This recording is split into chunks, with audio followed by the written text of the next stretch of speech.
All right, South Fellowship. Well, here we are. We're looking at Luke chapter 6, and it's verses 39 through 49 that we looked at this Sunday. And we're just doing our follow-up video here. And so I just want to jump right in, and I actually want to talk a little bit about the passage and then give a framework for spiritual formation that I think might be helpful for us. And it was something we didn't get to in the message, so this is sort of a little bit of an extra added on thing here. But here, listen to the words of Jesus, Luke chapter 6, starting verse 39. It says he told them this parable. It's like a story with layers of meaning. And here's what he says. Can the blind lead the blind? Will they not both fall into a pit? It's a Hebrew sort of moniker for talking about the unwise person being able to lead a person to a good place in life. Jesus continues, the student is not above the teacher, but everyone who is fully trained will be like their teacher. And it's clear that what Jesus is doing is he's inviting us to have an approach to following him as our teacher or rabbi, where we eventually become like him. Now, whenever a rabbi back in Jesus' day would call somebody to follow after them, that was their conviction, that their followers would be like them. That was why they invited disciples to come and to follow after them. And so Jesus has this conviction. When he calls people to follow him, he believes that their lives will slowly be transformed to become more like him. Now, Dallas Willard, in his great book, Renovation of the Heart, talks about a threefold vision for becoming a disciple or spiritual formation. And he uses the acronym VMI. And here's the way that he explained that we must have a vision for what it looks like to become more like Jesus. We must have a picture in our head of what it looks like to be, as Jesus says, fully trained. So I'd say one of our visions has to be the fruit of the Spirit that's found in Galatians 5:22 through 23. Love, joy, peace, patience, kindness, goodness, faithfulness, gentleness, and self-control.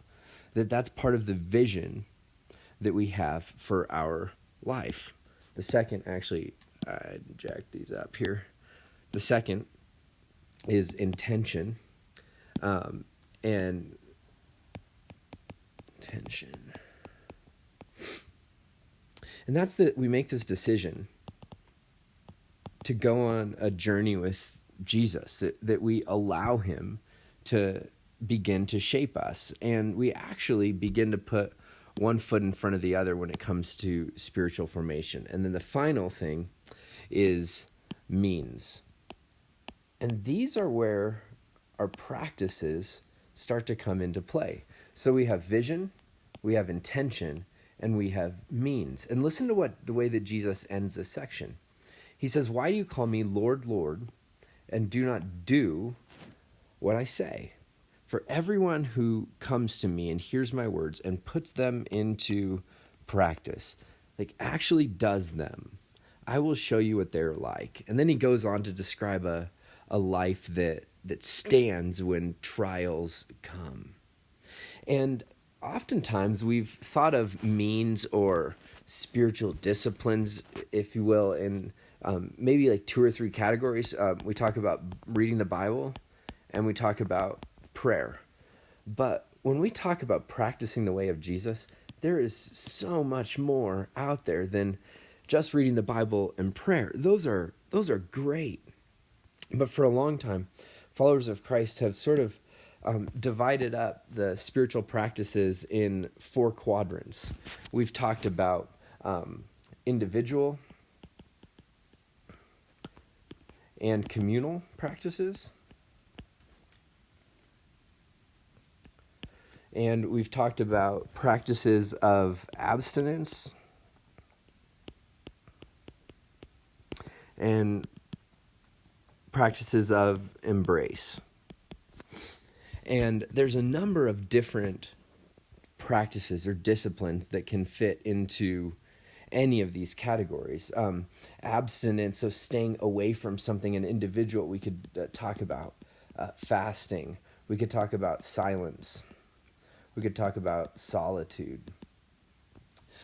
Individual and embrace, we could talk about prayer, or we could talk about worship, private worship. There's a number of different things. When we talk about abstinence and communal, we could talk about communal silence. We could talk about, there's just so many, but embrace and communal. We could talk about worship. We could talk about service. We could talk about celebration, fellowship. But really the list is unending when it comes to spiritual disciplines. There anything that we do, any practice that we do that help tune us into the Spirit of God, that help us walk with the Spirit, that help us hear the voice of God, that essentially tune our hearts to hear from Him.